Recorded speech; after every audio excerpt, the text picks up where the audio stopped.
What's going on, everybody? I'm back with another video. This video is going to be looking at the cup final between Chelsea and Liverpool in the Carabao Cup. And before we get into the tactics between both teams that held each other to a 0-0 draw going into penalty kicks, seeing Liverpool end up winning the cup, check out both my books. They're online on Amazon, and there's links in the description below. Also, be sure to check out Keyframe. It's how I'm making this video. Now let's get right into tactics. So when Liverpool would build from the back primarily in early stages, they would then have their central defenders be split by the goalkeeper, forming a makeshift back three.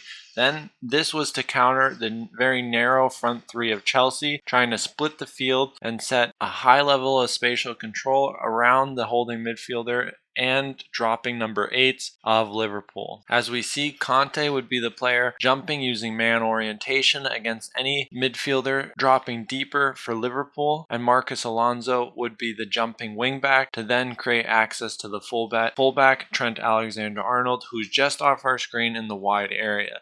And now, one of the key aspects of the match was the relationship between Trent Alexander-Arnold, Jordan Henderson, and Mo Salah. So with Trent Alexander-Arnold being in the wide area and deeper, this gives Jordan Henderson more room to then have a positional interchange with Mo Salah. So with Mo Salah inverting higher up the field, this allows Jordan Henderson to come deeper in the wide area and try and form strong connections to his central defender through the half space. Then we also see Naby Keita dropping deeper alongside Fabinho to then create what looks to be a double pivot to then overload the cover shadow of Kai Havertz and force Chelsea to play very, very narrow. So this provides space for Liverpool in the wide areas, especially on the weak side. So now we see in the midfield third some of the relationships we just talked about.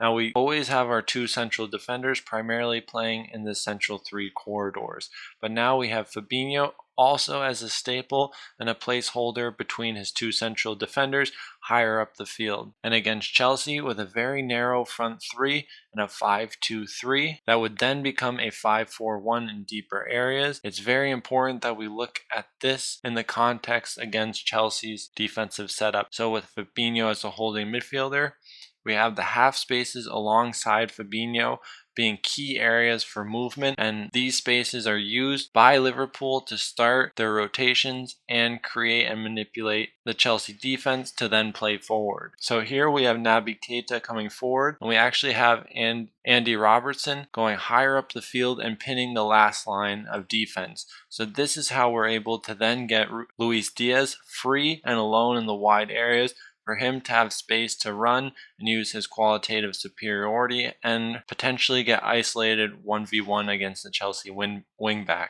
Now on the opposite side, we have our fullback coming deeper alongside Fabinho, just dropping deeper from a higher area, and then now giving Jordan Henderson the ability to drop into the wide area as the placeholder of width within the team. And with this, Mo Salah can then invert and play higher upfield as a pinning role or get on the ball in a more central area. And vice versa, we can have Mo Salah stay in the wide area using his qualitative superiority in 1v1 situations, and then having Jordan Henderson stay higher upfield, or any different variation between these three players. But typically the movement always started with players alongside Fabinho and the players using their qualities to bring different roles about next to Fabinho. And at times with Fabinho being covered by the cover shadow of typically it was Havertz, and the front three from Chelsea playing very narrow, sometimes access into their central players or their single pivot was blocked.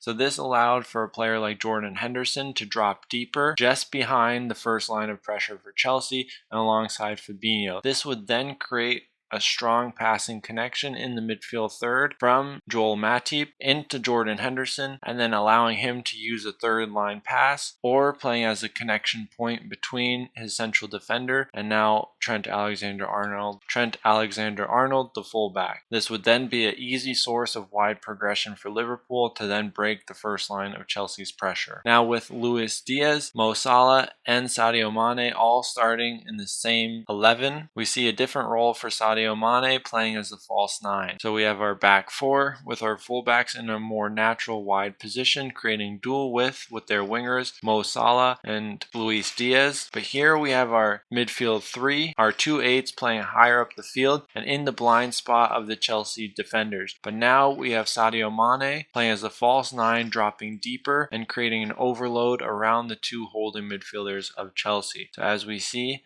in a 5-2-3, the space around the 2 holding midfielders can be overloaded, and especially when wingers invert like Luis Diaz and Mo Salah can, the central defenders will be pinned, width will be created through the wide fullbacks, and now we'll have a 3 versus 2 overload in the central corridor just in front of the back 5 for Chelsea. Now when Lukaku is subbed on, we can get a better look at Chelsea's defensive setup. So we do have a front 3, but now with Lukaku and Havertz playing in the same team, they both have more central roles, but now we can see Lukaku playing deeper, positioning himself in and around the holding midfielder, and having the 2 players, Timo Werner and Kai Havertz, in front and alongside Lukaku. They play just ahead of him to then create better access to the central defenders of Liverpool to allow them to get pressure earlier and potentially cause transitions in Liverpool in Chelsea's favor. Now Chelsea in possession played very direct throughout the match and tried to maintain structure, not allowing Liverpool to gain many advantageous transitions when they won the ball. So what we would then see was a back 5 with 3 central defenders staying in the central 3 corridors and a double pivot, seeing Kovacic and Conte play alongside each other, with Kovacic playing the out-and-out holding midfielder and Conte playing more of an advanced number 8 role, able to, of course, come alongside Kovacic, but also play higher up the field and create overloads between the lines. We'd see Liverpool match this with their 4-3-3 and using man orientation to create access to the holding midfielders of Chelsea, while Mane would block one of the holding midfielders using his cover shadow, while the other holding midfielder was typically man marked and prevented access to. So this matched up very well from a defensive standpoint and often played into Chelsea going very direct at times. Now the last picture we see, Liverpool were able to maintain control over the match even when they didn't have the ball in deeper areas by playing with a 4-5-1, as we've seen from this Liverpool side under Jurgen Klopp, and Mane playing as a lone forward. So this allowed the Chelsea central defenders, especially Rudiger and Trevor Chalobah, to drive forward with the ball to try and create space between the lines by attracting pressure from the midfielders of Liverpool. Kovacic and Mane were the 2 players in the central corridor controlling transitions and preventing fast counterattacks from Liverpool. And in the wide area, we would also see movement from Azpilicueta and Christian Pulisic. In this instance, Azpilicueta is making an underlapping run, allowing Pulisic to stay in the wide area to then be free and potentially run at the Liverpool narrow back 4. But typically the front 3 from Chelsea played very narrow because of the very direct play, and then space was created through the wingbacks of Marcus Alonso, opening up through the wide area and progressing around Liverpool's shape. And that's where we're going to wrap up the analysis. Hope you guys enjoyed it, and I'll see you in the next one.